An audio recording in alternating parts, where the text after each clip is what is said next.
सभासदों, माननीय अध्यक्ष जी,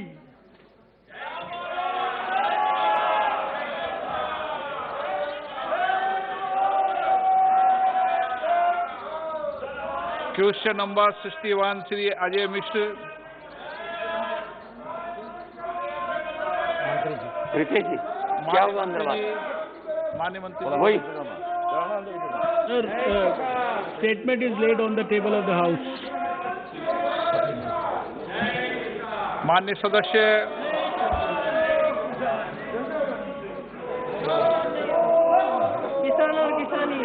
अध्यक्ष जी, माननीय अध्यक्ष जी, मैं कोरोना संक्रमण को नियंत्रित करने व दुनिया के सबसे बड़े वैक्सीनेशन प्रोग्राम को संचालित करने के लिए माननीय प्रधानमंत्री जी व माननीय स्वास्थ्य मंत्री जी को धन्यवाद देते हुए आपके माध्यम से माननीय मंत्री जी से ये जानना चाहता हूं कि 2021-22 के बजट में कोरोना वैक्सीनेशन के लिए 35,000 करोड़ रुपए का प्रस्ताव किया गया है, परंतु क्या अभी वर्तमान वित्तीय वर्ष में चल रहे वैक्सीनेशन प्रोग्राम में जनवरी से मार्च 2021 तक का खर्च प्रधानमंत्री केयर्स फंड के माध्यम से 82% से अधिक किया जा रहा है?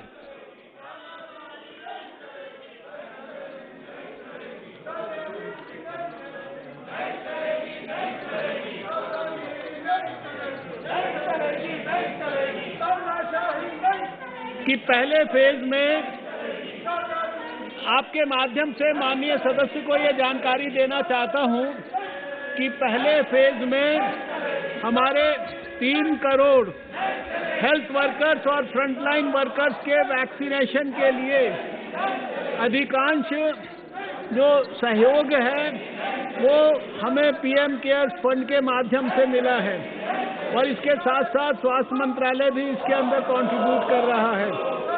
आने वाले समय के अंदर 27 करोड़ और देश के लोगों को जो 50 साल से ऊपर के हैं और 50 साल से कम के जिनको कोमॉर्बिडिटीज हैं उनको भी आने वाले समय के अंदर देश में वैक्सीनेशन लगाया जाएगा।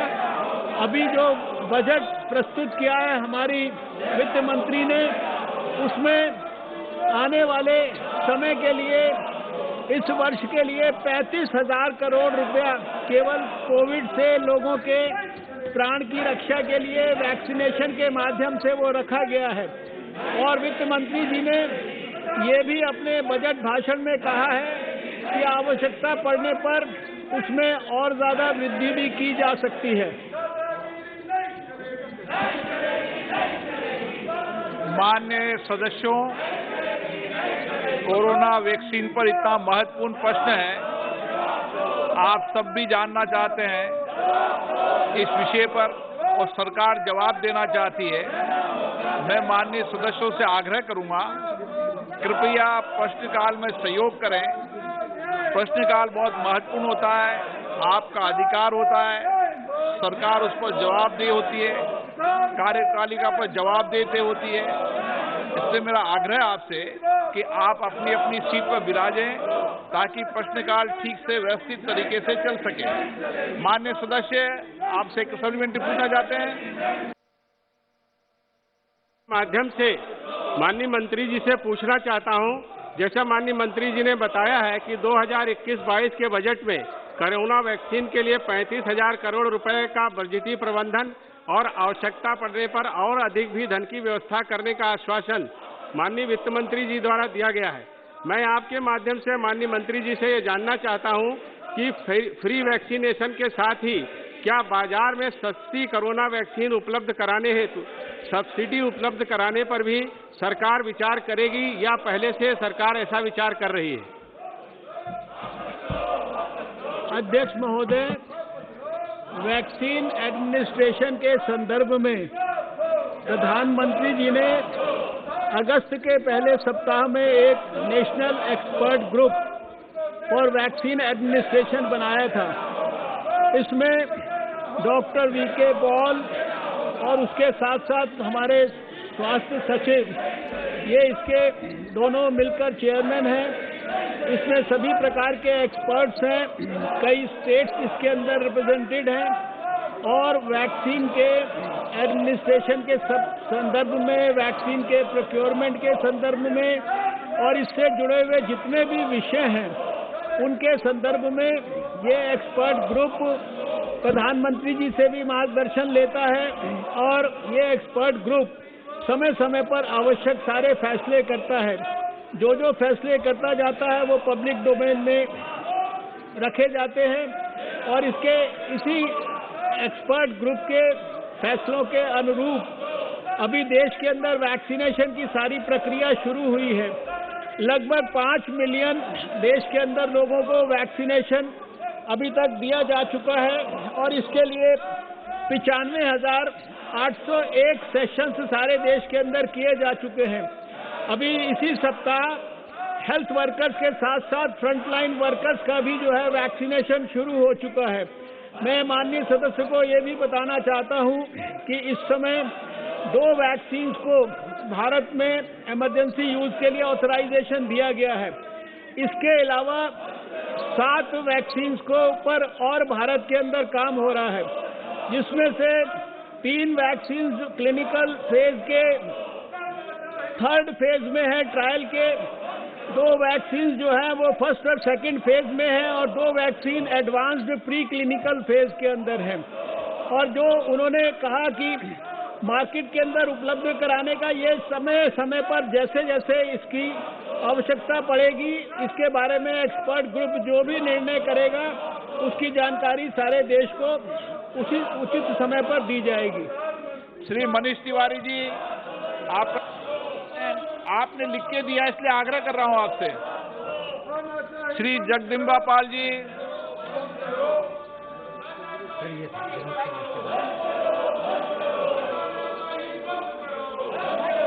अध्यक्ष जी, मैं आपका बहुत अत्यंत आभारी हूं कि आज देश नहीं दुनिया के सामने एक वैश्विक चुनौती है और उस वैश्विक चुनौती में जिस तरह से भारत के वैज्ञानिकों ने आज उस कोविड-19 की 2 वैक्सीन का इजाद किया और माननीय मंत्री जी ने कहा कि 7 वैक्सीन और भी प्रोग्रेस में है जो बहुत जल्दी आ जाएगी। ये निश्चित तौर से इस भारत के 130 करोड़ लोगों के लिए ये गर्व का विषय है। मैं अपनी सरकार को बहुत बहुत बधाई देता हूं। मैं आपके माध्यम से जानना चाहता हूं माननीय मंत्री जी से कि उन्होंने काफी विस्तार से कहा है कि हम कोरोना वायरस को फ्रंटलाइन वर्कर्स को लगाएंगे। भारत सरकार की नीति है कि नेवर फर्स्ट, तो नेवर फर्स्ट की जो भारत सरकार की प्रधानमंत्री जी की नीति है हमारी सरकार आने के बाद, तो क्या भारत के पड़ोस में जैसे नेपाल है, श्रीलंका है, बांग्लादेश है, इन देशों को भी क्या हमारे इस वैक्सीन का कुछ देने की कोई नीति है या उनकी भी मदद की जा रही है? मैं आपके माध्यम से जानना चाहता हूं। और जिस तरह से हाइड्रोक्सी क्लोरोक्विन 150 देशों को दिया, क्या इस हमारे दोनों वैक्सीन की दुनिया में और मुल्क से भी और देशों से भी अगर इसकी मांग है तो कहां कहां से? धन्यवाद। अध्यक्ष जी, मैं माननीय सदस्य को ये सूचित करना चाहता हूं कि इस समय हमारे को भारत को दुनिया के 22 देशों से वैक्सीन लेने के लिए मांग मिली है।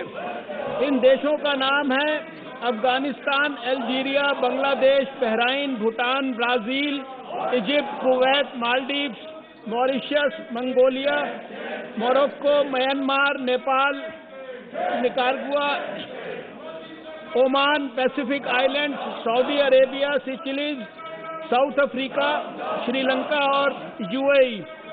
इन देशों में से 15 से ज्यादा देशों को वैक्सीन ऑलरेडी दी जा चुकी हैं। ये ग्रांट असिस्टेंस के रूप में भी और कॉन्ट्रैक्टेड डोजेज के रूप में भी दी गई है। 2 फरवरी का अगर मैं आपको डाटा बताऊं तो 56 लाख डोजेज जो है वो ग्रांट के रूप में इन देशों में दी जा चुकी हैं और 105 लाख डोजेज जो है वो कॉन्ट्रैक्टेड डोजेज के रूप में दी जा चुकी हैं।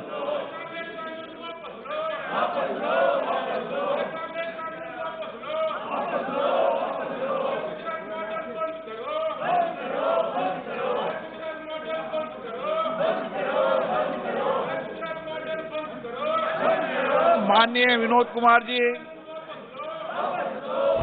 धन्यवाद अध्यक्ष महोदय, सबसे पहले तो मैं माननीय स्वास्थ्य मंत्री जी को बधाई दूंगा कि कोविड महामारी के समय जिस तरह से देश का नेतृत्व माननीय प्रधानमंत्री जी के नेतृत्व में हुआ और इस देश के गांव, गरीब, किसान सभी की चिंता की गई, उसके लिए मैं बधाई दूंगा। साथ ही साथ देश के वैज्ञानिकों को भी इस सदन के माध्यम से मैं बधाई देना चाहता हूं कि जिनके नेतृत्व में हम लोगों ने कोविड महामारी के समय 2 वैक्सीन का निर्माण किया।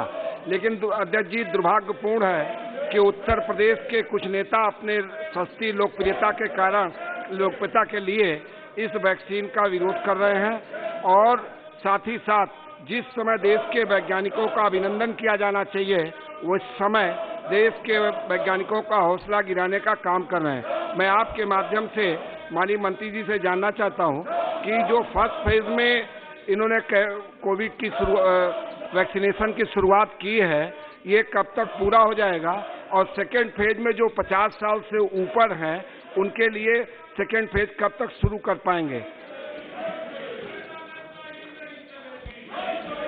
अध्यक्ष जी, आपके माध्यम से माननीय सदस्य को ये सूचित करना चाहता हूं कि कोविड के खिलाफ हमारी जंग सारा 1 साल प्रधानमंत्री जी के नेतृत्व में देश में चली है और सफलतापूर्वक उस जंग में हमने दुनिया के अंदर सब प्रकार के रिकॉर्ड स्थापित किए हैं। 16 जनवरी 2021 को प्रधानमंत्री जी के नेतृत्व में कोविड के खिलाफ वैक्सीनेशन शुरू हुआ था और पहले उसके फेज में लगभग 1 करोड़ हेल्थ वर्कर्स सरकारी और प्राइवेट सेक्टर में उन सबको वैक्सीनेशन देने का लक्ष्य था, जो कि बहुत तेजी से आगे बढ़ रहा है। और इसके बाद दूसरे फेज में फ्रंटलाइन वर्कर्स, जिनकी एस्टिमेटेड संख्या लगभग 2 करोड़ रखी गई थी, वो वैक्सीनेशन भी अभी इसी सप्ताह 2 फरवरी से देश के अंदर अनेक स्थानों पर शुरू हो गया है। पहले और दूसरे फेज के वैक्सीनेशन के पूरा होने के बाद संभावना ये है कि अगले माह के अंदर कभी भी किसी भी सप्ताह के अंदर शायद जो तीसरा फेज है, जिसमें 50 वर्ष से ऊपर के देश के सभी नागरिकों को वैक्सीनेशन मिलेगा, उसको प्रारंभ किया जाएगा। उसकी एक एग्जैक्ट डेट तो आज देना संभव नहीं होगा, लेकिन हमने जैसा कहा कि अनुमान है कि मार्च के महीने में दूसरे, तीसरे, चौथे सप्ताह में कभी भी ये प्रक्रिया भी प्रारंभ हो सकती है। माननीय सदस्यगण, क्वेश्चन नंबर 71 और 78 को क्लब किया जाता है। माननीय मंत्री जी, 71 और 78 को क्लब किया जाता है। श्री विंसेंट पाला जी, श्री विंसेंट पाला जी, माननीय मंत्री जी, माननीय मंत्री जी। Sir, the statement is laid on the table of the House. Shrimati सजदा अहमद, श्रीमती सजदा अहमद, क्वेश्चन नंबर 78, माननीय मंत्री जी, क्वेश्चन नंबर 78। श्री राजन विचारे, माननीय मंत्री जी। Sir, the statement is laid on the table of the House. Shri Deepak वेद,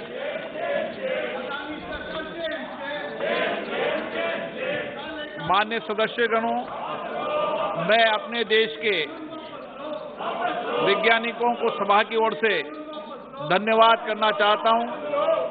इन्होंने इतने कम समय में इतने उन्नत किस्म के वैक्सीन तैयार किए और पूरे विश्व में भारत का नाम रोशन किया। उम्मीद करता हूं कि वे आगे भी इसी तरीके से सेवा में अपना योगदान देते रहते हैं। मैं माननीय सदस्यगणों से फिर आग्रह करूंगा कि अगर वह इस प्रश्नों पर, महत्वपूर्ण प्रश्नों पर कोई प्रश्न पूछना चाहते हैं तो कृपया अपने अपने स्थान पर जाकर विराजें, ताकि हम सदन की कार्रवाई सुव्यवस्थित तरीके से चला सकें।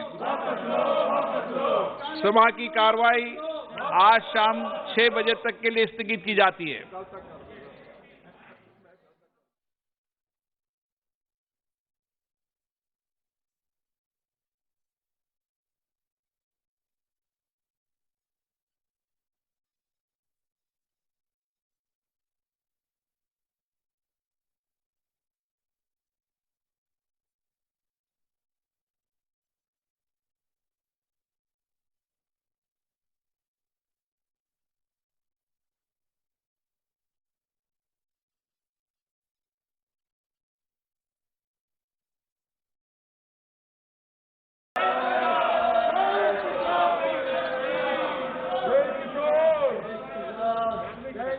माननीय सदस्यगणों, मुझे कुछ विषयों पर स्थगन प्रस्ताव की सूचनाएं प्राप्त हुई है।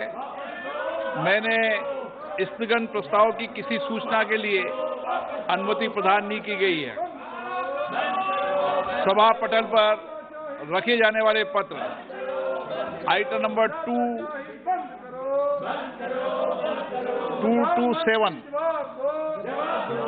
श्री अर्जुन मेघवाल जी। अध्यक्ष जी, मैं आपकी अनुमति से आज के कार्यसूची के क्रम संख्या 2 से 7 पर अंकित दस्तावेज जो श्रीमती स्मृति ईरानी जी, डॉक्टर हर्षवर्धन जी, श्री श्रीपद येसो नाइक साहब, श्री अश्विनी कुमार चौबे जी, श्री बाबुल सुप्रिया जी और श्री अनुराग सिंह ठाकुर जी के नाम के आगे अंकित है, उनको आपकी अनुमति से सभा पटल पर रखता हूं। आइटम नंबर 8 सुनील कुमार सिंह, राजीव प्रताप रूडी जी। सुनील जी रूडी जी रख रहे हैं।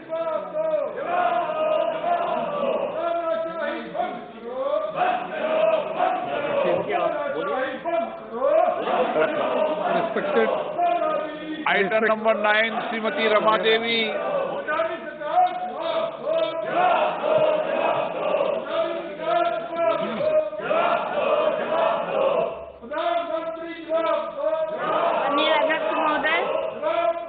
मैं सामाजिक न्याय अधिकारिता संबंधी अस्थायी समिति का 10वां, 11वां, 12वां और 13वां प्रतिवेदन हिंदी और अंग्रेजी संस्करण जैसा कि आज की कार्यसूची में मेरे नाम के सामने क्रम संख्या 9 पर सूचीबद्ध है, मैं प्रस्तुत करती हूँ।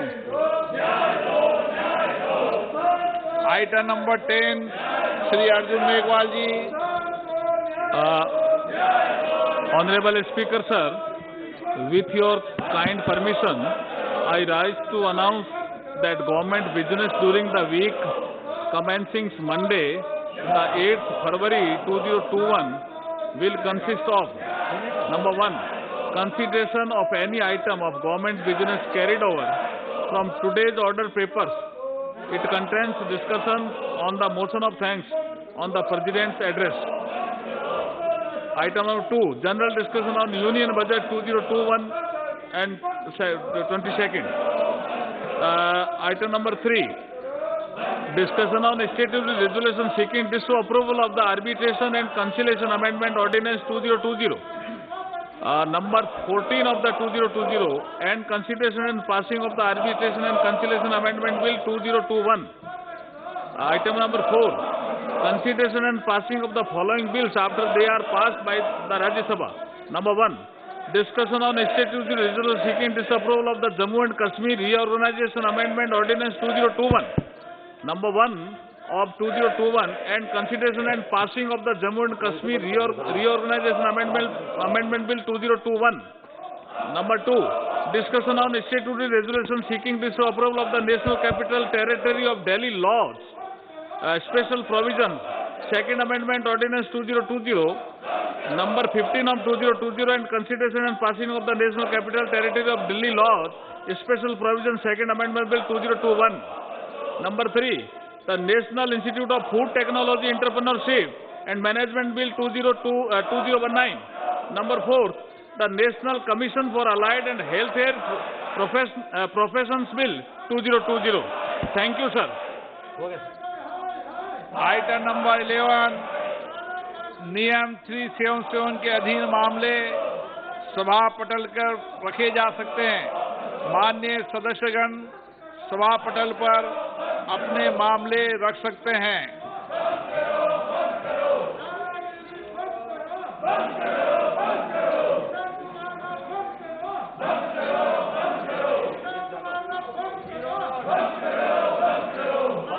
माननीय सदस्यगण, मैं आपसे आग्रह करता हूं कि आप सदन की कार्रवाई अगर चलाना चाहते हैं तो कृपया अपने अपने आसन पर जाकर विराजें। सभा की कार्रवाई सोमवार दिनांक 8 फरवरी 2021 को दोपहर 4 बजे तक के लिए स्थगित की जाती है।